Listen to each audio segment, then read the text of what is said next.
Hello everyone, this is Sai. Welcome to social science channel.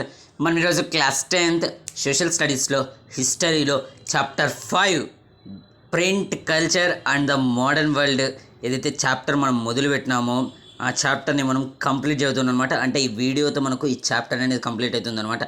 ఈ జోష్తోనే ఇప్పటి వరకు మనం ఏమేమి చదివినామో ఒకసారి రీకాల్ చేద్దాం అనమాట. మనము ప్రింట్ ఫస్ట్ చైనాలో ఎలా డెవలప్ అయింది, తర్వాత జపాన్లో ఎలా వచ్చింది, తర్వాత యూరప్కి ఎవరు తెచ్చినారు, తర్వాత గుటెన్బర్గ్ మెకానికల్ ప్రింటింగ్ ప్రెస్ అంటే ఏమి, ఏ న్యూ రీడింగ్ మానియా గురించి చదువుకున్నాం. తర్వాత రిలీజియస్ డిబేట్స్, ఈ ప్రింట్ రావడం వల్ల మనకు రిలీజియస్ డిబేట్స్ అనేటివి మొదలవుతాయి అన్నమాట. తర్వాత మనము రీడింగ్ మానియా, ఇదైతే వ్యామోహం ఉందో చదవాలని దాని గురించి చదువుకున్నాం. తర్వాత మనం ప్రింట్ కల్చర్ ఎలా ఫ్రెంచ్ రెవల్యూషన్ని దారితీసిందో అది చదువుకున్నాం అనమాట. తర్వాత ఈ ప్రింట్ రెవల్యూషన్ ఏదైతే వస్తుందో మనకు, ఆ ప్రింట్ రెవల్యూషన్ చిల్డ్రన్ యొక్క రోల్ ఏమి, ఉమెన్ యొక్క రోల్ ఏమి, వర్కర్స్ యొక్క రోల్ ఏమి, అది చదువుకున్నాం అనమాట. తర్వాత ఇంకా ప్రింటింగ్ అనేది డెవలప్ చేస్తారనమాట. తర్వాత మనం ఇండియాలోకి ప్రింట్ ఎలా వచ్చిందో చదువుకున్నాం. దానికంటే ముందు ఇండియాలో ప్రింట్ రాకముందు ఎలా మనకు బుక్స్ చదివాలంటే మనోస్క్రిప్ట్స్ ఉండటం వల్ల the books which are written by hands అనమాట. తర్వాత మనం ఇండియాలో పూర్తిగా ప్రింట్ ఎలా వచ్చిందో దాని గురించి చదువుకున్నాం అనమాట. తర్వాత మనం ఇండియాలో కూడా ఎట్లయితే యూరప్లో మనకు రిలీజియస్ డిబేట్స్ మొదలైనవి ప్రింట్ వల్ల, ఇండియాలో కూడా మనకు రిలీజియస్ డిబేట్స్ అనేవి మొదలవుతాయి అనమాట. History moves in a pattern అనమాట. ఇప్పుడు మనం న్యూ ఫార్మ్స్ ఆఫ్ పబ్లికేషన్ గురించి చదువుకుంటాం అనమాట.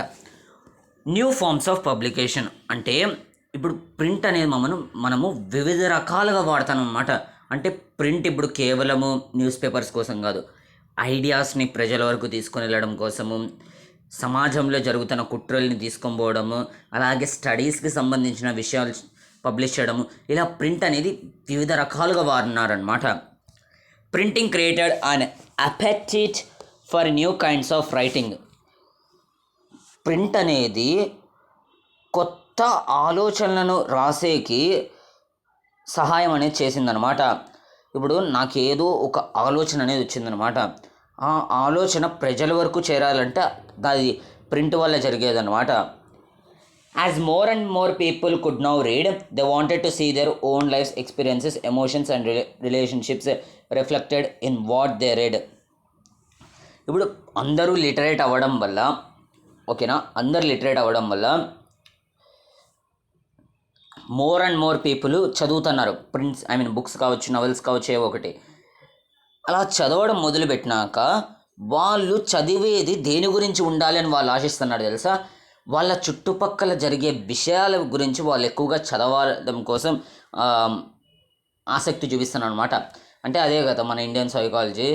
మన గురించి ఏం జరుగుతుందో అది మనం పట్టించుకోం, పక్కన వాళ్ళ గురించి ఏం జరుగుతుందో అది మనం తెలుసుకోవాలన్నమాట. అంటే ఇప్పుడు ఏదన్నా హీరో గురించి ఎక్కువగా ఏమైనా రన్ అయితే అంతే సోషల్ మీడియాలో, దాని గురించి ఎక్కువ తెలుసుకోవాలా అని మన బ్రెయిన్ అనేది ఇట్లా కన్వర్ట్ అవుతుంది అనమాట. అట్లనే ఎక్కువ మంది చదవడం మొదలుపెట్టినాక వాళ్ళు ఎక్కువగా వాళ్ళ చుట్టుపక్కల జరిగే విషయాల గురించి చదవాలని కోరుకున్నారనమాట. The novel a literary form అంటే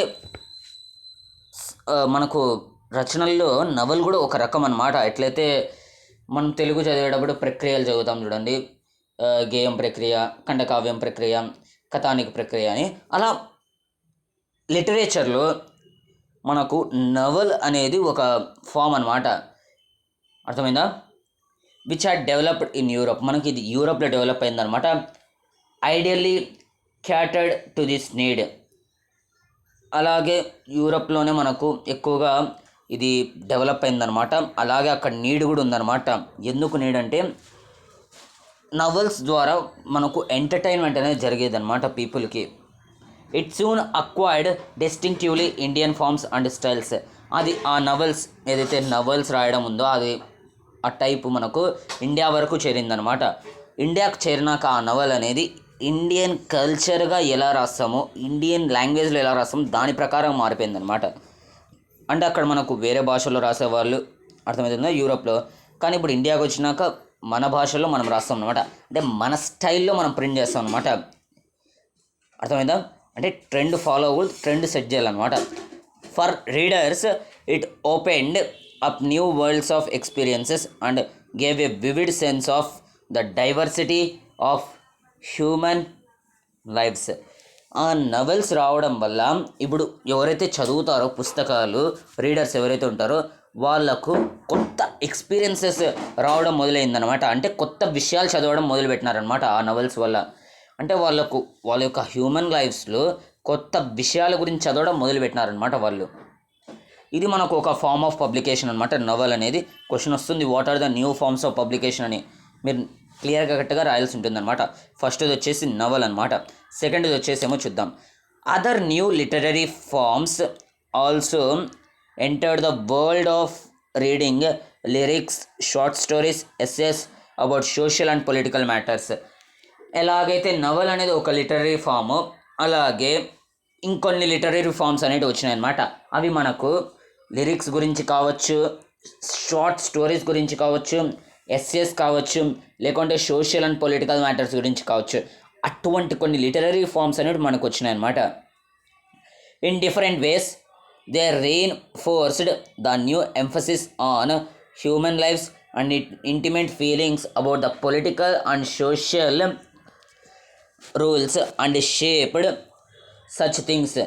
మీకు ఇంకా క్లియర్గా అర్థమయ్యేది చెప్పాలంటే మనకు ఏవైతే హ్యూమన్ విలువలు అంటాం చూడండి, మానవ విలువలు, అవి మనకు ఎక్కువగా ప్రింట్ చేయడం మొదలుపెట్టినా అనమాట.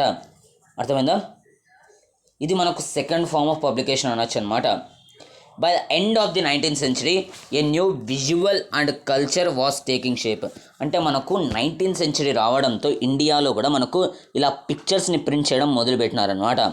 ఎట్లయితే మనకు జపాన్లో స్లోగా ప్రింట్ డెవలప్ అయినప్పుడు మనకు కితాగవ ఉతామారో ఎలాగైతే యూకియోని డెవలప్ చేసినాడో, ఇక్కడ కూడా మనకు 19th century రావడంతోనూ ప్రింట్ ఎక్స్పాండ్ అవ్వడంతోనూ మనకు విజువల్ కల్చర్ అనేది డెవలప్ అయిందనమాట. With the setting up of an increasing number of printing presses, visual images could be easily reproduced in multiple copies. అదిగాక మనకు ఇమేజెస్ ప్రింట్ చేయడం చాలా ఈజీ కూడా అవుతుంది అనమాట. ఎందుకంటే మనము ప్రింటింగ్ ప్రెసెస్ అనేవి ఎక్కువగా డెవలప్ చేసాం అనమాట. అంటే ఎక్కువ ప్రింటింగ్ ప్రెసెస్ని స్థాపించినాం అనమాట. దానివల్ల మనము ఈ విజువల్ ఇమేజెస్ని ఈజీగా ఎక్కువ ప్రొడ్యూస్ చేయగలిగినాం అనమాట. Painters like Raja Ravi Varma produced images for mass circulation. మనకి ఎక్కువగా రాజా రవివర్మ ఎవరైతే ఉన్నాడో అతడు మనకు పెయింటింగ్స్ అనేటివి ఎక్కువ డ్రా చేసినాడు అనమాట ప్రింట్ చేయడానికి. Poor wood engravers who made wood blocks set up shop near the letter presses and were employed by print shops. ఈ పూర్ వుడ్ ఎంగ్రేవర్స్ అంటే వాళ్ళు మనకు ముందు చెప్పిన వుడ్ బ్లాక్ ప్రింటింగ్ అని అలా చేసేవాళ్ళు. వాళ్ళు ఇప్పుడు వాళ్ళ యొక్క షాప్స్ని, అంటే వాళ్ళ యొక్క జీవనోపాధిని ఈ ప్రింటింగ్ ప్రెసెస్ ఉంటాయి చూడు, దాని దగ్గర ఏర్పరచుకున్నారు అనమాట. వాళ్ళ యొక్క వ్యాపారం అనేది ఏర్పరచుకున్నారు. ఎందుకు? ఒకవేళ వాళ్ళ వర్క్ అనేది నచ్చిందనుకో ఆ ప్రింటింగ్ ప్రెస్ వాళ్ళు జాబ్లో పెట్టుకుంటారని. Cheap prints and calendars easily available in the bazaar could be bought even by the poor to decorate the walls of their homes or places of work. అదిగాక మనకు బజార్లో అంటే మార్కెట్లో మనకు చీప్ బుక్స్ అనేవి కొన్ని దొరికేటివి, అలాగే కొన్ని క్యాలెండర్స్ కూడా దొరికేటివి. ఇప్పుడు బుక్స్ కొంతమంది బాగా చదువుతారు, కొంతమంది చదువుకోవచ్చు. కానీ కొంతమంది బుక్స్ ఎందుకు తెచ్చుకుంటారు తెలుసా? మా దగ్గర ఇన్ని బుక్స్ ఉన్నాయి అని చూపించకనమాట. కాబట్టి ఆ చీప్ బుక్స్ ఏవైతే ఉంటాయో అవి మనకు పూర్ పీపుల్ ఎవరైతే ఉంటారో వాళ్ళు వాళ్ళ యొక్క ఇంటికి తెచ్చుకుంటారనమాట. ఎందుకంటే వాళ్ళ యొక్క వాల్స్ని డెకరేట్ చేసుకోవడానికి. These prints began shaping popular ideas about modernity and tradition, religion and politics and society and culture. ఈ ప్రింట్ మనకు రాను ఏవైతే మోడర్నిటీ అంటే మనం మోడర్న్ అవ్వాలి అటువంటి ఆలోచనల గురించి, అలాగే మన యొక్క ట్రెడిషన్స్ గురించి, అలాగే మనకు రిలీజన్కి సంబంధించిన వాటి గురించి, సొసైటీ గురించి, సొసైటీ ఇప్పుడు ఎలా ఉంది, సొసైటీలో అక్రమాలు ఎక్కువ జరుగుతున్నాయి, ఏం జరుగుతుంది దాని గురించి, కల్చర్ గురించి, ఏ కల్చర్ ఎటువంటిది, అలా మనకు ప్రింట్స్ అనేటివి రాను ప్రింట్ చేయడం మొదలుపెట్టినారనమాట. బై ద 1870s క్యారికేచర్స్ చెప్పిన డైలాగ్స్తో కూడిన కార్టూన్స్ని మనం క్యారికేచర్స్ అంటాం అనమాట. Were being published in journals and newspapers commenting on social and political issues. ఈ క్యారికేచర్స్ అనేవి మనకు జర్నల్స్లో కావచ్చు, న్యూస్ పేపర్స్లో కావచ్చు ప్రింట్ చేయడం మొదలుపెట్టినారనమాట. ఏ ఇష్యూ మీదంటే సోషల్ అండ్ పొలిటికల్ ఇష్యూస్ అనమాట. సామాజిక పరంగా, రాజకీయంగా ఏవైతే ఇష్యూస్ ఉంటాయో వాటి గురించి ఈ క్యారికేచర్స్ రూపంలో ప్రింట్ చేయడం మొదలుపెట్టిన అనమాట న్యూస్ పేపర్, జర్నల్స్లో. Some caricatures ridiculed the educated Indians' fascination with Western tastes and clothes, while others expressed the fear of social change. కొన్ని క్యారికేచర్స్ మనకు ఏ విషయాన్ని మనకు తెలియజేస్తుందంటే, ఈ ఇండియన్స్ ఎవరైతే ఎడ్యుకేటెడ్ అయి ఉంటారో వాళ్ళు ఈ వెస్టర్న్ రుచులకు కావచ్చు, వెస్టర్న్ బట్టలకు కావచ్చు ఎక్కువ మనకు అట్రాక్ట్ అవుతున్నారు అన్నమాట. అర్థమైందా? తర్వాత మనకు అలాగే కొన్ని ప్రింట్స్ వేటి గురించి అంటే సమాజం మారిపోతుంది దాని గురించి కొంతమంది ప్రింట్ చేసేవాళ్ళు అనమాట. అంటే ఇప్పుడు ఆబ్వియస్గా డైరెక్ట్గా మనం వెస్టర్న్ టేస్ట్లకి అంటే రుచులకు, తర్వాత వెస్టర్న్ క్లాత్స్కి మనం అట్రాక్ట్ అవుతున్నాము అంటేనే మన సమాజాన్ని మనం తక్కువ చేసుకుంటానట్టే అనమాట. అర్థమైందా? There were imperial caricatures lampooning nationalist as well as nationalist cartoons criticising imperial rule. అలాగే కొన్ని క్యారికేచర్స్ అనేవి మనకు బ్రిటిష్ సామ్రాజ్యంని వేలెత్తి చూపుతూ ఉండే కొన్ని క్యారికేచర్స్ అనేవి మనం ప్రింట్ చేసినాం అనమాట. అంటే బ్రిటిష్ వాళ్ళు చెడ్డవాళ్ళు, అలా వాళ్ళకు వ్యతిరేకంగా కొన్ని క్యారికేచర్స్ అనేవి ప్రింట్ చేసినాం అనమాట. ఎందుకంటే నేషనలిస్ట్ సెంటిమెంట్ అనేది మనము ఇండియన్స్లో పుట్టించాలన్నమాట, దానికోసం అనమాట. ఇక్కడ మనకు ఒక పిక్చర్ అనేది ఇచ్చినారనమాట. ఇది మనకు రవివర్మ ఎవరైతే ఉన్నారో రాజా రవివర్మ అని పైన చదువుకొని అతడు తయారు చేసినాడు అనమాట ఈ చిత్రం అనేది మనకు, పిక్చర్ అనేది. దీంట్లో మనకు ఇక్కడ మనకు యువరాణి మదాలస అంటే యువరాణి మదాలస ఈమెను రాజైన రితుధ్వజ్ ఇట్లుండే రితుధ్వజ్ రాక్షసుల చెర నుండి ఎవరైతే ఈవిల్స్ ఉంటారో వాళ్ళ దగ్గర నుండి మనకు రాణి అయిన మదాలసను కాపాడతాడనమాట. అర్థమైందా? Raja Ravi Varma produced innumerable mythological paintings that were printed at the Ravi Varma press. ఇటువంటి పిక్చర్స్ చాలా తయారు చేసినాడు అనమాట, చాలా పెయింటింగ్స్ అనేవి వేసినాడు అనమాట రాజా రవివర్మ. ఇది ఒక్కటే కాదనమాట, మనకు పిక్చర్ బేస్డ్ మీద 1 మార్క్ ఏమైనా క్వశ్చన్స్ రావచ్చు అనే పాయింట్ ఆఫ్ వ్యూతో నేను ప్రతి ఒక్క పిక్చర్ని డీటెయిల్గా మీకు ఎక్స్ప్లెయిన్ చేస్తున్నాను అనమాట. ఎవరు క్యారెక్టర్స్ అలా అనమాట. ఇంకా మనకు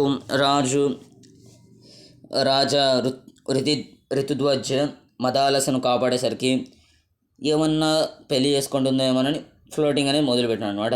ఈమె ఏం జరుగుతుందో సినిమా చూస్తూ ఉందన్నమాట. ఓకేనా? Coming to our topic. ఇప్పుడు ఎట్లయితే మనము యూరోప్లో ప్రింట్ అనేది స్లోగా డెవలప్ అవుతూ వెళ్ళిందో, అక్కడ మనం తర్వాత ఉమెన్ యొక్క రోలు, చిల్డ్రన్ యొక్క రోలు, వర్కర్స్ యొక్క రోలు అర్థం చేసుకున్నాం. అలాగే ఇండియాలో కూడా మనకు ప్రింట్ డెవలప్ అవుతుంది కాబట్టి ఉమెన్ యొక్క రోల్ అనేది మనం అర్థం చేసుకుంటాం అనమాట ఈ మొత్తం పాయింట్ ఆఫ్ వ్యూలో ప్రింట్. ఓకేనా? ఉమెన్ అండ్ ద ప్రింట్ యొక్క స్థానంలో ఉమెన్ యొక్క పొజిషన్ ఏమి అర్థమైందా? Lives and feelings of women began to be written in particularly vivid and intense ways. Women మహిళలు బతికే జీవనాన్ని, అలాగే వాళ్ళ యొక్క భావోద్వేగాలు వాటిని చాలా డిఫరెంట్గాను చాలా స్పష్టంగా ప్రింట్ చేయడం అనేది మనకు మొదలుపెట్టినారనమాట. అర్థమైందా? Women's reading therefore increased enormously in middle class homes.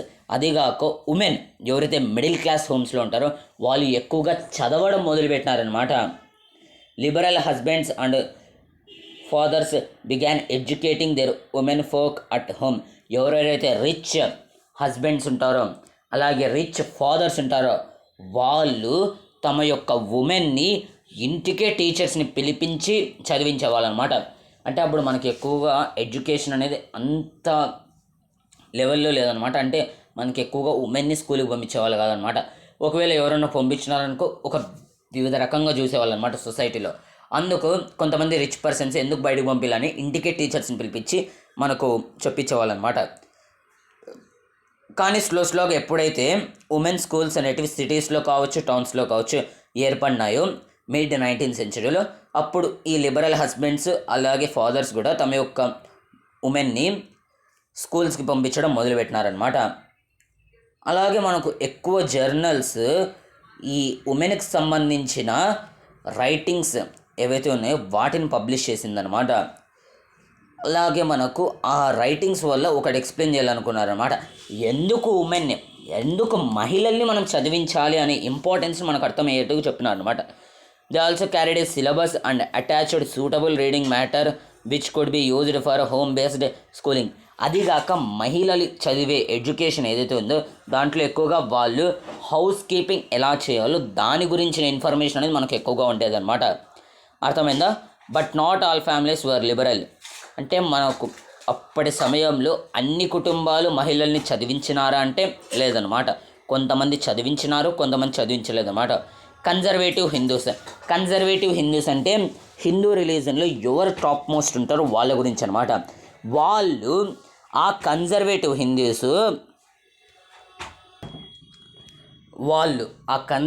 Hindus ఏమని భావించేవాళ్ళు తెలుసా? ఒకవేళ మన యొక్క ఉమెన్ని చదివించినామే అనుకో, వాళ్ళు ఆ ఉమెన్, ఆ గర్ల్ అందంలో ఒకసారి గర్ల్ మన అమ్మాయిల్ని చదివించినామనుకో, అప్పుడు వాళ్ళు ఫ్యూచర్లో విధవరాలు అవుతారనమాట. అంటే మన అమ్మాయిలు ఎవరెవరైతే చదువుకుంటున్నారో వాళ్ళు విధవరాళ్ళు అవుతారు అని వాళ్ళ పాయింట్ ఆఫ్ వ్యూ అనమాట, వాళ్ళ యొక్క ఆలోచన అనమాట. ఇది కన్జర్వేటివ్ హిందూస్ది. అదే ముస్లిమ్స్ ఏమనుకునే వాళ్ళు తెలుసా? ఒకవేళ మన యొక్క ముస్లిం మహిళల్ని చదివించినామే అనుకో, అప్పుడు వాళ్ళు ఈ శృంగారానికి సంబంధించిన విషయాలకి అట్రాక్ట్ అవుతారు అనే భయం అన్నమాట. అంటే అప్పుడు మనకు ఎక్కువగా చైల్డ్ మ్యారేజెస్ కూడా ఇందుకే చేసేవాళ్ళు అనమాట. మళ్ళీ నేను ఇది చెప్తున్నాను కదా అని మీరు మళ్ళీ తప్పుగా అనుకోద్దండి అనమాట. మనకి ఎందుకు చిన్న వయసుకే చైల్డ్ మ్యారేజెస్ ఎందుకు చేస్తారనమాట? ఏవైతే ఇటువంటి రొమాన్సెస్కి సంబంధించిన ఆలోచనలు పిల్లల ఆలోచనలలో రాకూడదు, వాళ్ళు తప్పుల దారి పడకూడదు అని మనకు త్వరగా మ్యారేజెస్ అనేది చేసేవాళ్ళు అనమాట 13, 14, 15 ఇయర్స్లో. కానీ అలా చేయడం వల్ల మహిళలకి చాలా డిసడ్వాంటేజెస్ ఉన్నాయన్నమాట. అందుకే మనకు 21 ఇయర్స్ అనమాట. మహిళలు 21 ఇయర్స్ ఉండాలా, పురుషులు ఇప్పుడు 23 ఇయర్స్ ఉండాలన్నమాట మ్యారేజ్కి. ఇలా కన్జర్వేటివ్ హిందూస్ ఏమనుకునే వాళ్ళు, ఒకవేళ మా అమ్మాయిలను చదివించినామే అనుకో వాళ్ళు విధవరాళ్ళు అవుతారు. అలాగే ముస్లిమ్స్ ఏమనుకునే వాళ్ళు, ఎక్కువగా మా వాళ్ళని చదివించినామే అనుకో అమ్మాయిల్ని, వాళ్ళు ఈ శృంగార విషయాలకు సంబంధించిన వాటి గురించి ఎక్కువగా చదువుతారనమాట. అందుకే some times rebel women defied such prohibition. అందుకే మనకు కొంతమంది రెబల్ ఉమెన్ ఉంటారు చూడు, ఇటువంటి మీ ఆలోచనలు చాలా తప్పు, నీచము అని వేలెత్తి చూపించి నోరెత్తి చదువుకోవడానికి వెళ్ళినారనమాట. సచ్ ప్రొహిబిషన్కి అగేనెస్ట్గా పోరన్నారనమాట కొంతమంది ఉమెన్.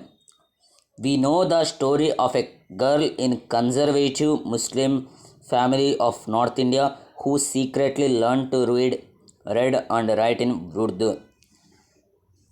మనం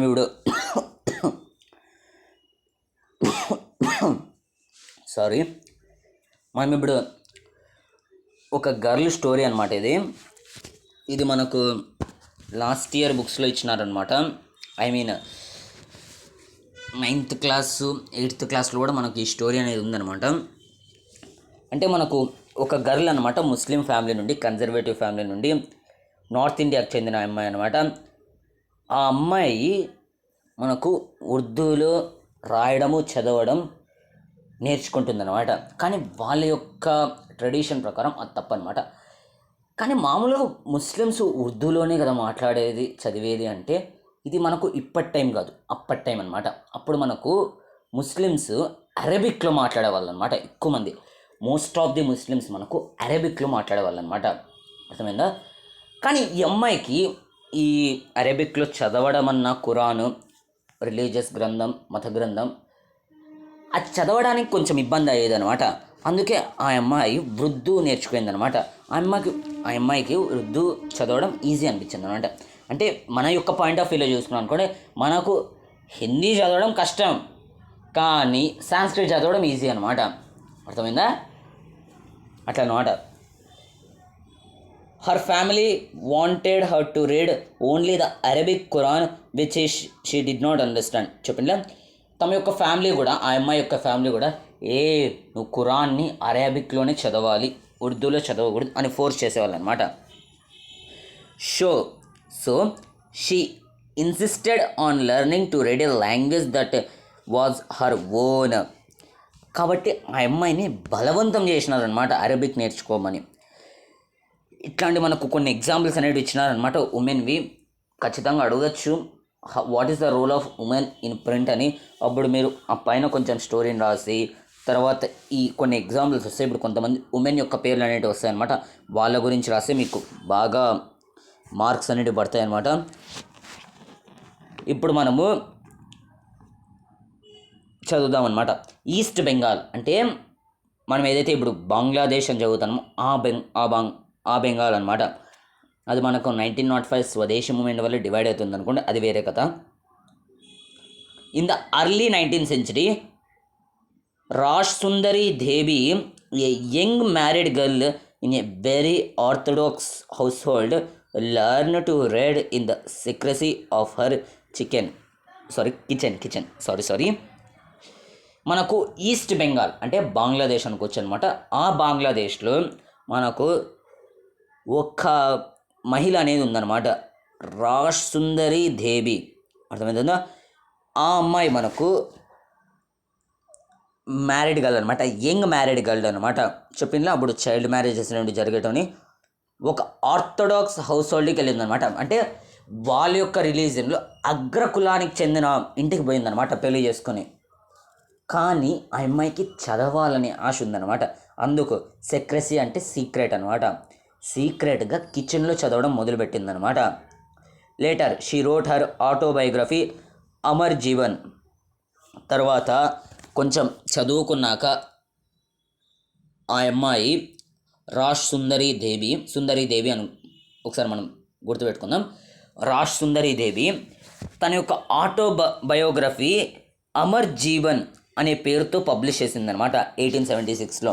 అర్థమైందా? It was the first full length autobiography published in the Bengali language. Bengali లాంగ్వేజ్లో ఫస్ట్ ఫుల్ లెంత్ ఆటోబయోగ్రఫీ వచ్చేసి మనకు రాజ్ సుందరి దేవి ఆటోబయోగ్రఫీ అయిన అమర్ జీవన్ అనమాట. ఓకేనా?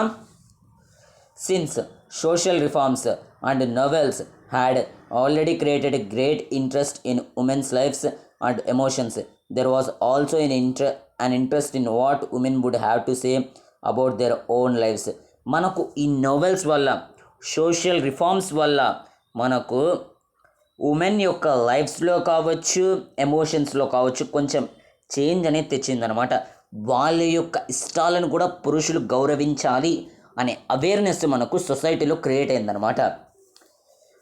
అలాగే మనకు ఉమెన్ కూడా తమకు నచ్చినట్టు జీవించడానికి వాళ్ళకు అధికారం ఉండాలి అని మనకు అర్థమైందా? From the 1860s a few Bengali women like Kailash భాషిని దేవి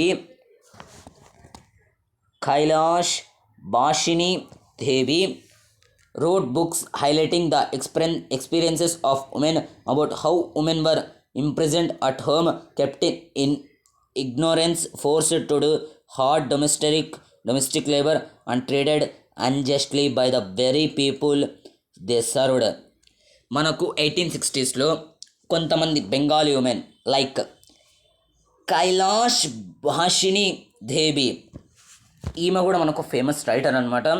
ఈమె మనకు ఉమెన్ యొక్క ఎక్స్పీరియన్సెస్ ఏవైతే ఉంటే వాటిని హైలైట్ చేసే రైటింగ్స్ అనేది రాసిందనమాట. ఆమె మనకు ఉమెన్ ఇంట్లో ఎట్లా ఖైదీగా ఉంటారో, అంటే ఉమెన్ ఎక్కువగా మనకు బయటకు పంపించే వాళ్ళను కాదనమాట. ఏం తేవాలన్నా కొడుకు చెప్పాల్సిందే. అతడు 2 years అయినా కానీ 5 years 7 years కానీలే, అతడే పోయి తేవాలన్నమాట. ఉమెన్ బయటికి వెళ్ళకూడదు. అర్థమైందా? అలా ఇంప్రిజెంట్ సిచ్యువేషను, అలాగే వాళ్ళని లెక్క చేసేవాళ్ళు కాదనమాట ఉమెన్ని. అలా లెక్క చేయరు కాబట్టే వాళ్ళతో నానా చాకరీ చేయించుకునే వాళ్ళు అనమాట. అది తప్పనమాట మనకు. తర్వాత చాలామంది ఆ ఉమెన్ ఎవరికైతే సర్వ్ అనేది చేస్తుందో, ఎవరికైతే సేవలు అనేది చేస్తుందో వాళ్ళే ఆ మహిళతో తప్పుగా బిహేవ్ చేస్తారనమాట. అంటే కొట్టడము అలా చేసేవాళ్ళు అనమాట. అటువంటి విషయాల గురించి ఎక్కువగా కైలాష్ భాషిని దేవి తన యొక్క రైటింగ్స్, తన యొక్క బుక్స్లో రాసిందనమాట. In the 1880s in present day Maharashtra, in 1880s ఇప్పుడు మనం ఏదైతే మహారాష్ట్ర చూస్తున్నామో ఆ ప్లేస్లో మనకు Tharabhai Shinde and Pandita Ramabai wrote with passionate anger about the miserable lives of upper caste Hindu women. వీళ్ళు ఎవరైతే ఉన్నారో థరాబాయి షిండే అలాగే పండిత రమాబాయి, వీళ్ళు హిందూ రిలీజన్లోని అప్పర్ క్యాస్ట్ ఉమెన్ ఎవరెవరైతే ఎస్పెషల్లీ విడోస్ ఉంటారో వాళ్ళ యొక్క జీవితం యొక్క బాధను రాసినారనమాట. ఎందుకంటే మనకు సతీ ఉండేదన్నమాట. అంటే భర్త చనిపోతే భార్యను మంటల్లోకి భర్తతో పాటు దొబ్బేయాలి అనేది ఉండేదన్నమాట. ఇలా మనకు ముఖ్యంగా హిందూ రిలీజన్లో ఇట్లాంటి మూఢనమ్మకాలు అనేటివి చాలా ఉండేవి అనమాట. అలా ఎందుకు చేస్తారో కూడా మీకు ఒకటి చెప్తాను. ఎందుకు చేసేవాళ్ళు అంటే ఆ ఉమెన్ మళ్ళీ అందాక కావచ్చు, వేరే వాళ్ళని పెళ్లి చేసుకుంటారు ఏమోనని భయంతో ఇలా చేసినారనమాట. అర్థమైందా? ఎస్పెషల్లీ విడోస్ అనమాట. A woman in a Tamil novel expressed what reading mean to women who were so greatly confined by social regulations. ఒక ఉమెన్ తమిళ్ నోవెల్లో ఇలా చెప్తుందనమాట, ఉమెన్ చదవడం ఎంత ముఖ్యమో, చదవడం నేర్చుకోవడం ఎంత ముఖ్యమో చెప్తుందనమాట. For various reasons my world is small, more than half my life's happiness has come from books. అంటే ఇక్కడ ఏమర్థమవుతుందంటే వివిధ రకాల కారణాల వల్ల నా ప్రపంచం చాలా చిన్నది. అంటే సొసైటీ తమ యొక్క ప్రపంచం అనేది చిన్నదిగా చేసేసింది మహిళలు. కానీ అందులో సగం కంటే ఎక్కువ సంతోషం నాకు పుస్తకం ద్వారా లభించింది. అంటే నేను ఈ ప్రపంచం ద్వారా ఎంతైతే సంతోషం పొందుతానో ఆ సంతోషంలో సగం సంతోషం నాకు ఈ పుస్తకాలని చదవడం వల్ల దొరుకుతుందని ఒక మహిళ తమిళ్ నోవెల్లో ఎక్స్ప్రెస్ చేసిందనమాట. అర్థమైందా? మనకి ఇక్కడ ఒక పిక్చర్ కూడా ఇచ్చినారు, దాన్ని కూడా అర్థం చేసుకుందాం.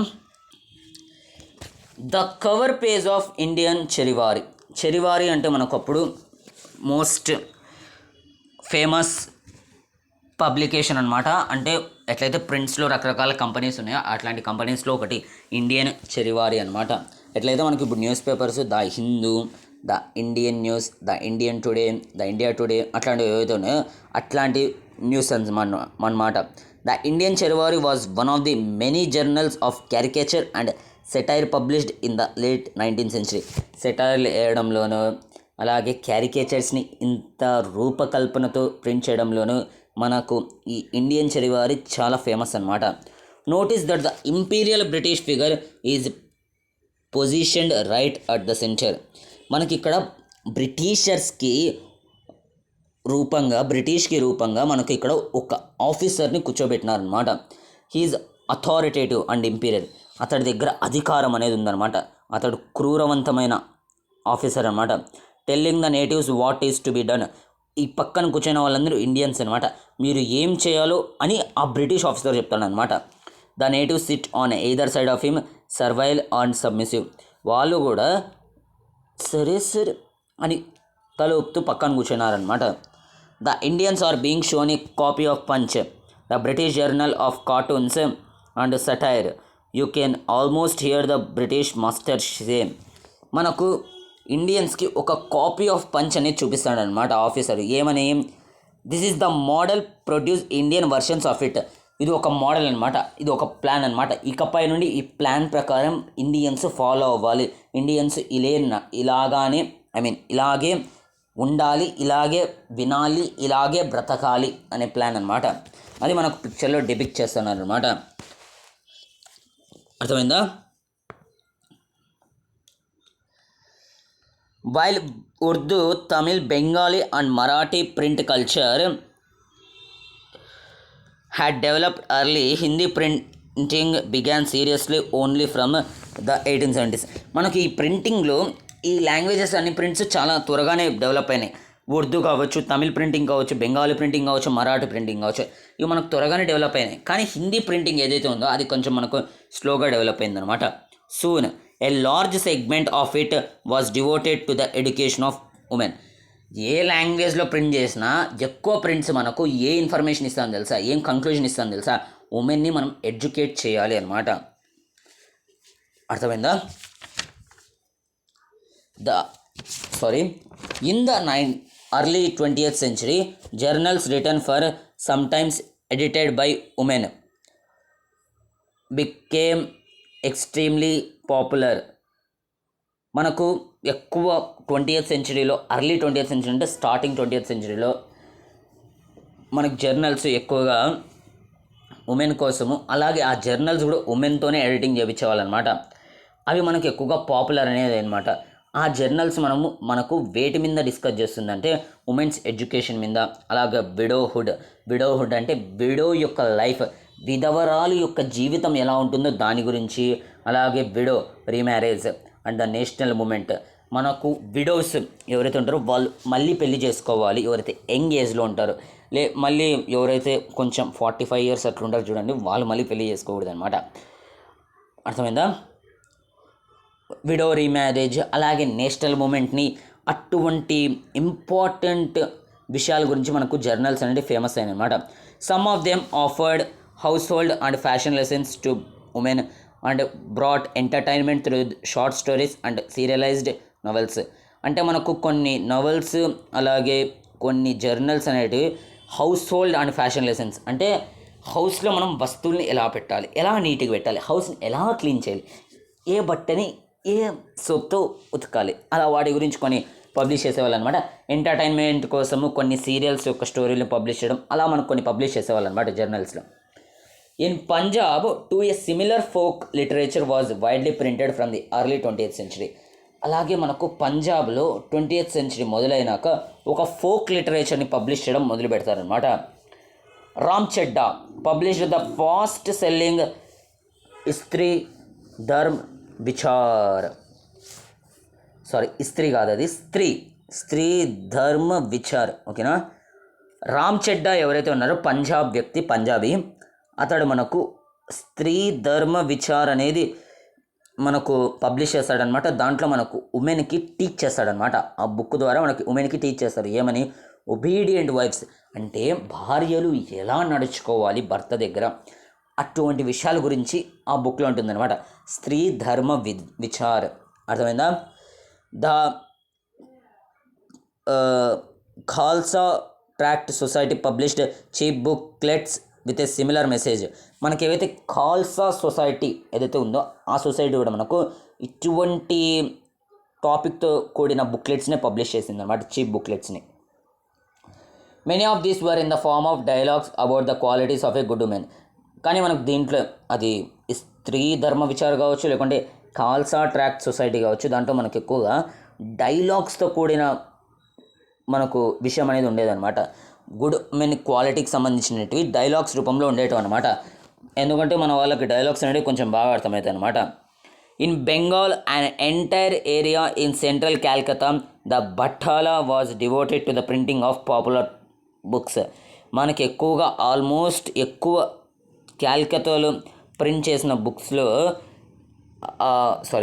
Entire area in central Calcutta అంటే ఎక్కువ స్థలంలో మనకు ఈ బట్టాలో ఎవరైతే ఉన్నారో పాపులర్ బుక్స్ని ప్రింట్ చేయడం కోసం ఏరియాను వాడుకున్నాడు అనమాట. Here you could buy cheap editions of religious tracts and scriptures as well as literature that was considered obscene and scandalous. మీరు ఇక్కడ చవక ధరలు దొరికే మతపరమైన గ్రంథాలు, ఓకేనా, ఆధ్యాత్మిక సాహిత్యం అవి మీరు కొనుక్కోవచ్చు అనమాట, ఓకేనా.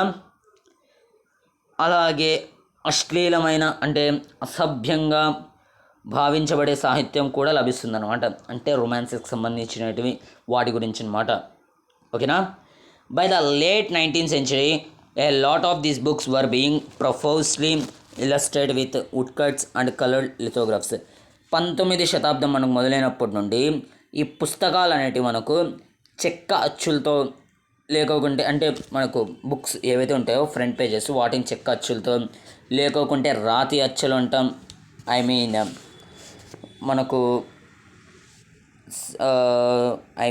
లిథోగ్రాఫ్స్ అవన్నమాట.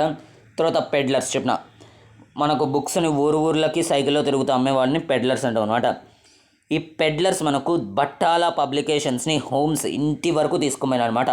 దానివల్ల ఉమెన్ కూడా తమ యొక్క లీజర్ టైంలో చదవడానికి వీలైందనమాట ఈ పెడ్లర్స్ చేసిన పని వల్ల, అర్థమైందా.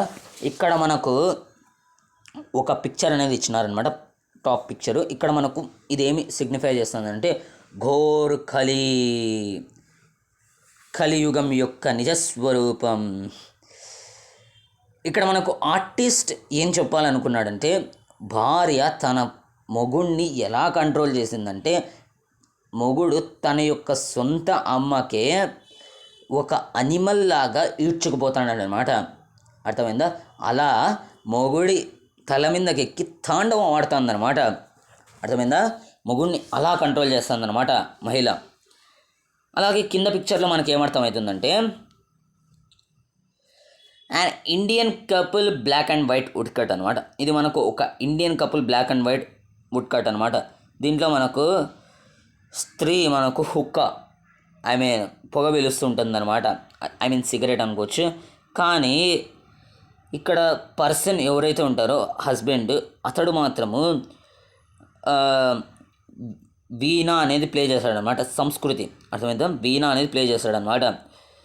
అంటే ఇది మనకు ఏం సిగ్నిఫై చేస్తుందంటే మనం ఒకవేళ ఉమెన్ని ఎక్కువగా చదివించడం మొదలుపెట్టిన అనుకోండి, ఉమెన్ ఇటువంటి దారుణాలకు దిగుతారు అని మనకు సిగ్నిఫై చేస్తుంది అనమాట. అర్థమైందా? అలాగే మనకు ఈ పిక్చర్లో ఏం సిగ్నిఫై చేస్తుంది అంటే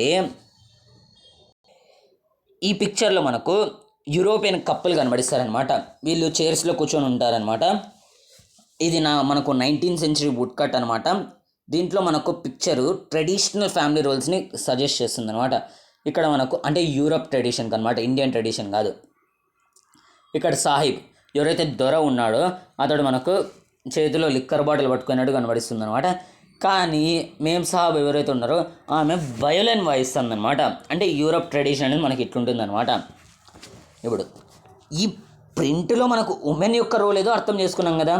ఇప్పుడు పూర్ పీపుల్ యొక్క రోల్ ఏమో మనం అర్థం చేసుకోవడానికి ట్రై చేద్దాం అనమాట. ఓకేనా? Very cheap small books were brought to markets in the 19th century. Madras towns and sold at crossroads, allowing poor people traveling to markets to buy them. మనకు చాలా చీప్ దొరికే బుక్స్ మార్కెట్స్లోకి తేవడం మొదలుపెట్టినారనమాట 19th century నుండి. For example Madras towns, అలాగే అక్కడికి మనకు cheap books రావడం మొదలుపెట్టినారనమాట. Cross roads ఎక్కడైతే రోడ్ల సైడ్ అమ్మడం మొదలుపెట్టినారనమాట, అక్కడికి వచ్చి పూర్ పీపుల్ మార్కెట్స్కి వచ్చి కొనుక్కోవడం కూడా మొదలుపెట్టినారనమాట. Public libraries were set up from the early 20th century, expanding the access to books. మనకు పబ్లిక్ లైబ్రరీస్ కూడా సెటప్ చేసాం అనమాట. ఓకేనా? మీ ఊర్లలో కూడా గవర్నమెంట్ లైబ్రరీ అనేది మనకు ఉంటుంది అనమాట. అక్కడికి వెళ్ళి మీరు బుక్స్ అనేది లెండింగ్ తీసుకోవచ్చు అనమాట. These libraries were located mostly in cities and towns and at times in prosperous villages. మనకి ఈ లైబ్రరీస్, పబ్లిక్ లైబ్రరీస్ ఎక్కువ శాతము సిటీస్లోను, టౌన్స్లోను, లేకపోతే కొన్ని విలేజెస్ బాగా ఎక్కువ ఉండే పాపులేషన్ విలేజెస్లోను, ఎక్కువగా రిచ్గా ఉండే విలేజెస్లో నాకు సెటప్ చేసేవాళ్ళు అనమాట. ఇది అప్పటి పరిస్థితి. ఇప్పుడు మాత్రం మనకు ఆల్మోస్ట్ లైబ్రరీ అనేది దగ్గరగా ఉండేట్టుగానే గవర్నమెంట్ చూస్తుంది అనమాట. ఎడ్యుకేషన్ ప్రియారిటీ అనేది ఎక్కువ ఉందన్నమాట. తర్వాత for rich local patrons setting up a library was a way of acquiring prestige. అట్లాగే ధనికులు ఉంటారు చూడండి, రిచ్ పీపుల్, వాళ్ళకు ఈ లైబ్రరీస్ని ఏర్పాటు చేయడం అనేది ఒక హెరిటేజ్ అనమాట. అంటే ఒక ప్రెస్టేజ్ అనమాట. అంటే ఒక రిచ్ పర్సన్ ఒక లైబ్రరీని ఏర్పాటు చేసినాడు అనుకో, అతడి యొక్క గౌరవం అనేది ఎక్కడికో వెళ్ళిపోతుంది అనమాట. From the late 19th century, అంటే 19th century ఆఖరులో, issues of caste discrimination began to be written about in many printed tracts and essays. మనకు లేట్ 19th century అంటే 19th century ఆఖరులో మనకు ఈ క్యాస్ట్ డిస్క్రిమినేషన్కి సంబంధించిన విషయాలు ఎక్కువగా ప్రింట్ చేయడం మొదలుపెట్టినారనమాట. ఎట్లా ఎస్సేల రూపంలోనూ అలా ప్రింట్ చేయడం మొదలుపెట్టినారనమాట. Jyotiba Phule the Maratha pioneer of లో caste protest movements wrote about the injustice of the caste system in his గులాంగిరి. మనకి ఇది ఏదైతే ఉందో గులాంగిరి, ఇది ఒక బుక్ అనమాట, జ్యోతిబాయి పూలే రచించారు. ఆమె మనకు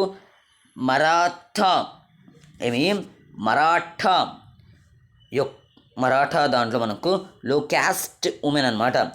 ఆమె మనకు క్యాస్ట్ సిస్టమ్ యొక్క ఇన్ఈక్వాలిటీస్ని, ఇంజస్టిస్ని వేలెత్తి చూపుతూ రాస్తుందన్నమాట తన యొక్క బుక్లో 1871లో గులాంగిరి. ఓకేనా.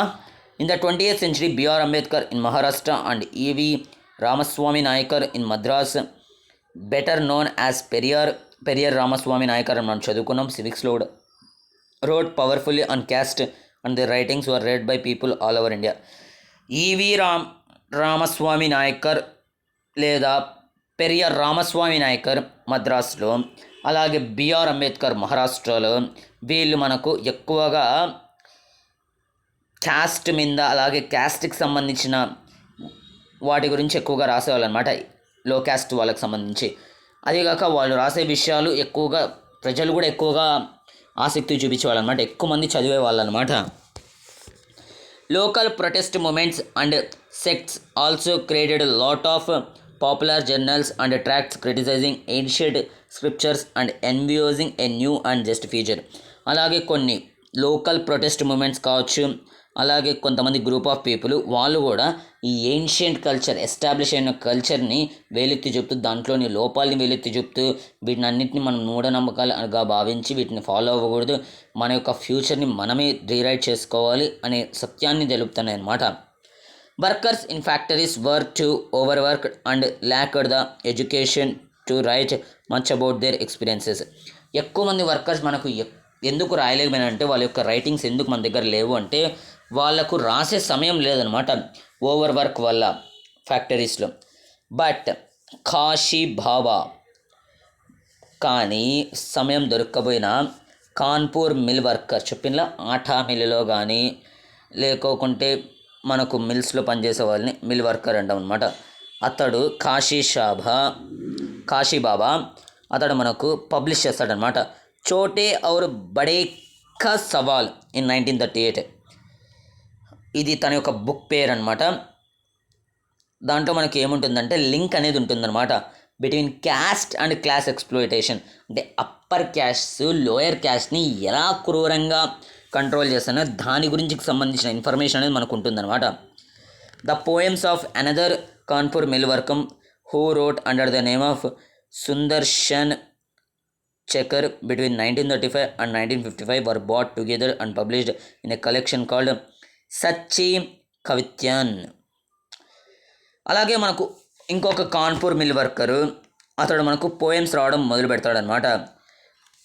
కానీ అతడు తన యొక్క నిజం పేరు వాడనమాట, పెన్ నేమ్ వాడతాడనమాట, కలం యొక్క పేరు అనేది వాడతాడనమాట. ఏం పేరు ఆ కలం పేరు? సుందర్శన్ చక్ర. అర్థమైందా? ఆ పేరుతో రాస్తాడనమాట. ఎప్పుడు 1935 1955 మిడిల్లో అనమాట. అలాగే తన యొక్క రైటింగ్స్ మొత్తాన్ని టుగెదర్ పబ్లిష్ చేస్తాడనమాట ఇన్ ఏ కలెక్షన్ కాల్డ్ సచ్చి కవిత్యన్ అన్నమాట. By the 1930s Bengaluru cotton mill worker set up libraries to educate themselves. 1930s వచ్చేసరికి బెంగళూరు యొక్క కాటన్ మిల్ వర్కర్స్ ఎవరైతే ఉన్నారో వాళ్ళు తాము ఎడ్యుకేట్ చేసుకోవడానికి లైబ్రరీస్ అనేవి ఎస్టాబ్లిష్ చేసుకోండి అనమాట. Following the example of Bombay workers.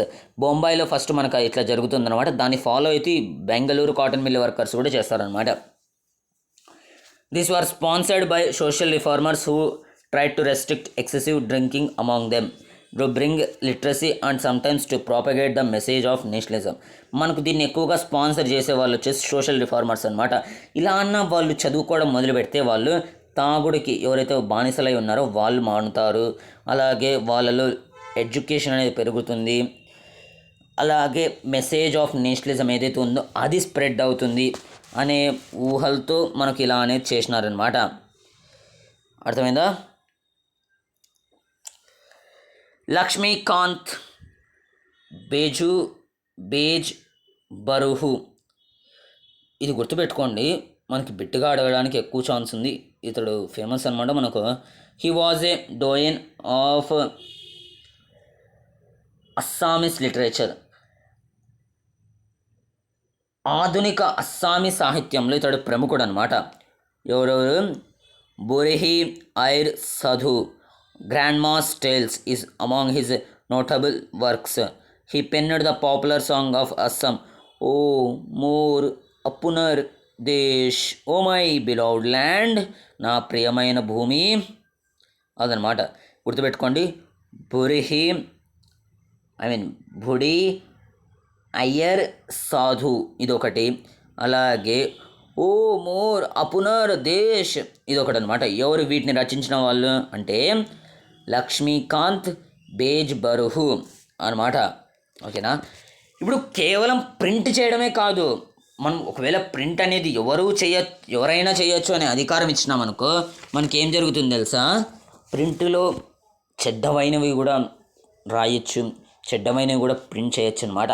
కాబట్టి మనము ఆ ప్రింటింగ్ ఏదైతే జరుగుతుందో దాన్ని సెన్సర్ చేయడం అవసరం అనమాట. ఏవైతే చెడ్డవి ఉంటాయో వాటిని కట్ చేసుకుంటూ పోవడం అవసరం అనమాట. అందుకే మనకు ఇప్పుడు కూడా సినిమాలని రిలీజ్ చేసే ముందు సెన్సర్ బోర్డు వాళ్ళు చెక్ చేస్తారనమాట. దానికి ఎటువంటి సర్టిఫికేట్ ఇవ్వాలి, ఎవరెవరు చూడొచ్చు, ఎవరెవరు చూడకూడదు అని. అర్థమైందా. అలాగే మనకు ప్రింట్ అండ్ సెన్సర్షిప్ అనమాట. దాని గురించి ప్రింట్ని ఎలా పూర్వ పరిశీలన చేసినారో, అంటే ప్రింట్ వచ్చే ముందు మార్కెట్లోకి దాన్ని ఎవరు చెక్ చేసేవాళ్ళు, ఎలా చెక్ చేసేవాళ్ళు అది చదువుకుందాం అనమాట. Before 1798 the colonial state under the east India company was not concerned with censorship. 1798 ముందు ఈస్ట్ ఇండియా కంపెనీ ఈ సెన్సర్షిప్ గురించి ఎక్కువగా ఆలోచించలేదు. Strangely in early measures to control printed matter were directed against enlightenment in India who were critical of company misrule and hated the actions of particular company officers. కానీ ఎప్పుడైతే మన యొక్క ఇండియాలోని వాళ్ళు ఈ కంపెనీ యొక్క రూల్ గురించి అలాగే కంపెనీ ఆఫీసర్స్ గురించి రాయడం మొదలు పెడతారో అప్పుడు సెన్సర్ చేయడం మొదలు పెడతారు అనమాట. The company was worried that such criticisms might be used by it's critics in England to attack it's trade monopoly in India. ఒకవేళ వీళ్ళు తిరగబడుతున్నారు అని ఇంగ్లాండ్లో తెలిసిందనుకో వాళ్ళకు చాలా సమస్య అనేది వస్తుందన్నమాట. అందుకు వాళ్ళు ఏం చేసినారు, సెన్సర్ చేయడం మొదలుపెట్టినమాట, ప్రింట్ని కట్ చేయడం మొదలుపెట్టినమాట. ఒకవేళ ప్రింట్లో ఇంగ్లాండ్ వాళ్ళకి సంబంధించిన ఎటువంటి విషయం లేకపోతే ప్రింట్ చేసుకోపో అని వదిలేస్తారు. ఇంగ్లాండ్ విషయము ఇండైరెక్ట్గా వదలరు అనమాట. అంతటితో వన్ చాప్టర్ అనేది క్లోజ్ అనమాట. By the 1820s the Calcutta supreme court passed certain regulations to control press freedom and the company began encouraging publication of newspapers that would celebrate. Calcutta supreme court మనకు 1820లో తీర్పు అనేది ఇస్తుందన్నమాట. ఇప్పటి నుండి ఫ్రీడమ్ సంబంధించిన వాటి గురించి లేకోకుంటే బ్రిటిష్ రూల్కి సంబంధించిన వాటి గురించి ఏమైనా ప్రింట్స్ జరిగితే వెంటనే అడ్డుకోవాలి అనే రూల్స్ అనేది తెస్తుందన్నమాట. In 1835 faced with urgent petitions by editors of English and vernacular newspapers, Governor General Bentinck agreed to revise press laws. మనకు 1835లో కొంతమంది ఎడిటర్స్ ఎవరైతే ఉంటారో ఇంగ్లీష్ యొక్క ఎడిటర్స్ అలాగే వర్నాక్యులర్ న్యూస్ పేపర్స్ ఎవరుంటారో వాళ్ళు గవర్నర్ జనరల్కి తమ యొక్క బాధని వెళ్ళబోచినారనమాట. ఇలా మీరు సెన్సర్ చేసినారనుకోండి మా యొక్క పబ్లిక్ ఏదైతే ఉంటారో వాళ్ళు మా యొక్క రైటింగ్స్ని ఎక్కువగా ఇంట్రెస్ట్ అనేది చూపారనమాట. కాబట్టి మీరు చేయొద్దండి అనే ఒప్పందం అనేది చేసినారు. లేకోకుంటే లాస్ అన్న కొంచెం చేయండి అని, ఇంత క్రిటికల్గా పెట్టద్దండి అని వేడుకున్నారనమాట. Thomas Macaulay a liberal colonial officer formulated new rules that restored the earlier freedoms. అందుకే మనకు థామస్ మెకాలే ఇతడు మనకు కొలోనియల్ ఆఫీషియల్ అనమాట. ఇతడు మనకు రూల్స్ అనేటివి కొంచెం అమెండ్ చేస్తాడనమాట. దానివల్ల మనకు పూర్వం మనం ఏవైతే ఫ్రీడమ్స్ ఎంజాయ్ చేస్తూ ఉన్నామో అవి కొన్ని మనకు వెనకలు తిరిగి వచ్చినాయి అనమాట. After the revolt of 1857 the attitude to freedom of the press changed. 1857 the sepoys revolt అయిపోయినాక మనకు ఈ ప్రింటింగ్ ప్రెస్ వైపు ఉండే ఆలోచన అనేది మారుతూ వచ్చిందనమాట. ఎన్రేజ్డ్ English men demanded A clamp down on the native press. మనకు ఈ ఇంగ్లీష్ మెన్ ఈ ఇండియాలో ఉన్న ప్రెస్సెస్ని క్లోజ్ చేయమని ఆదేశించినారనమాట. As vernacular newspapers becoming assertively nationalist the colonial government began debating measures of stringent control.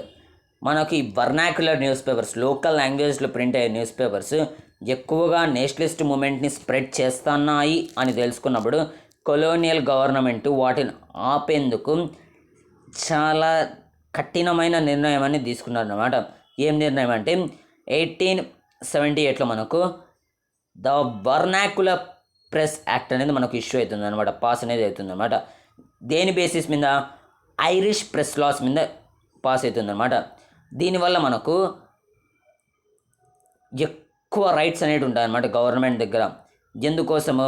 ఈ రిపోర్ట్స్ని కావచ్చు, ఎడిటోరియల్స్ కావచ్చు, వాటిని సెన్సర్ చేయడానికి అనమాట. From now on the government kept regular track of vernacular news papers published in different provisions.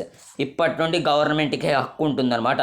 ఏవేవైతే vernacular news papers ఉంటాయో అవి publish అయ్యే ముందు చూడడము, అలాగే ఇంకా మిగిలిన ప్రావిన్సెస్లో చూడడం, ఇది మనకు కంపల్సరీ అయిపోయిందనమాట. When a report was judged as seditious the newspaper was warned, and if the warning was ignored, the press was liable to be seized and the printing machinery confiscated. మనకి ఎప్పుడైతే చేస్తానేది తప్పు, మీరు చేస్తానేది తప్పు అని వచ్చిందో, news paper ద్వారా warning అనేది వచ్చిందో, అప్పుడు మనము ఒకవేళ ఇగ్నోర్ చేసినాం అనుకో వార్త అనేది, అప్పుడు మనల్ని లియబుల్గా అంటే మనకు సీజ్ చేస్తారనమాట. మన యొక్క ప్రింటింగ్ మిషనరీ కావచ్చు, మన యొక్క ఎక్విప్మెంట్ కావచ్చు, దాన్ని సీజ్ అనేది చేస్తారనమాట. ఇది వర్నాక్యులర్ ప్రెస్ యాక్ట్ యొక్క విశేషాలన్నమాట. Despite repressive measures nationalist newspapers grew in numbers in all parts of India. మనకు నేషనలిస్ట్ న్యూస్ పేపర్స్ ఏవైతే ఉంటాయో అవి మనకు భారతదేశంలోని చాలా ప్రదేశాల్లో పాపులర్ అనేది అవుతాయన్నమాట. They reported on colonial misrule and encouraged nationalist activities. Newspapers అనేది మనకు ఈ బ్రిటిష్ వాళ్ళ యొక్క అక్రమ రూల్ గురించి, అలాగే నేషనలిస్ట్ సెంటిమెంట్స్ని ఎంకరేజ్ చేస్తూ ఉంటుందన్నమాట. Attempts to throttle Nationalist criticism provoked militant protest. మనం ఒకవేళ నేషనలిస్ట్ క్రిటిసిజంని నేషనలిస్ట్ ఫీలింగ్స్ వల్ల ఎక్కువైపోయి మనము ప్రొటెస్ట్ అనేది చేసినాం అనుకో, అప్పుడు ఆ బ్రిటిష్ వాళ్ళు మనల్ని మిలిటెంట్ పవర్తో బెదిరించే వాళ్ళు అనమాట. This turn led to A renowned cycle of persecution and protest. అది మనకు ఒక సైకిల్ అయిపోయిందనమాట. అంటే కొట్లాడతాము, జైలుకి వెళ్తాం, మళ్ళీ వస్తాం, మళ్ళీ కొట్లాడతాం, అలా ఒక రొటీన్ అయిపోయిందనమాట. When Punjab revolutionaries were deported in 1907, Balagangadhar Tilak write with great sympathy about them in Kesari. మనకు పంజాబ్ రెవల్యూషనరీస్ ఎవరైతే ఉన్నారో వాళ్ళు 1907లో డిపోర్టెడ్ అవుతారనమాట. అంటే దేశాంతర రవాసం అవుతారనమాట. అర్థమైందా? Balagangadhar Tilak wrote with great sympathy about them in his Kesari. వీళ్ళు ఎవరైతే దేశాన్ని వదిలి వేరే చోటుకి వెళ్ళారో వాళ్ళ గురించి బాలగంగాధర్ తిలక్ చాలా బాధతో రాస్తాడనమాట తన యొక్క కేసరిలో. This led to his imprisonment in 1908, provoking in turn widespread protest all over India. ఇలా చేయడం వల్ల బాలగంగాధర్ తిలక్ని 1908లో ఇంప్రిజన్ చేస్తాడనమాట. ఎందుకు? అటువంటి వైడ్ స్ప్రెడ్ ప్రొటెస్ట్ ఇంకొకసారి జరుపుకోకుండా చూడడానికి కోసం అనమాట. అర్థమైందా? ఇంతటితో మన యొక్క chapter print culture and the modern world అనేది కంప్లీట్ అవుతుందన్నమాట. అంటే class 10th history text book అనేది కంప్లీట్ అవుతుంది. అంటే class 10th civics, geography, history, economics అనేది కంప్లీట్ అయింది. అంటే class 10th social studies syllabus అనేది కంప్లీట్ అయింది. What next? ప్రిపరేషన్ అనమాట. ఓకేనా? మీకోసము January 1st నుండి ఒక సిరీస్ అనేది రాబోతుంది అనమాట. It will very interesting, it will very helpful to your preparation అనమాట. ఓకేనా?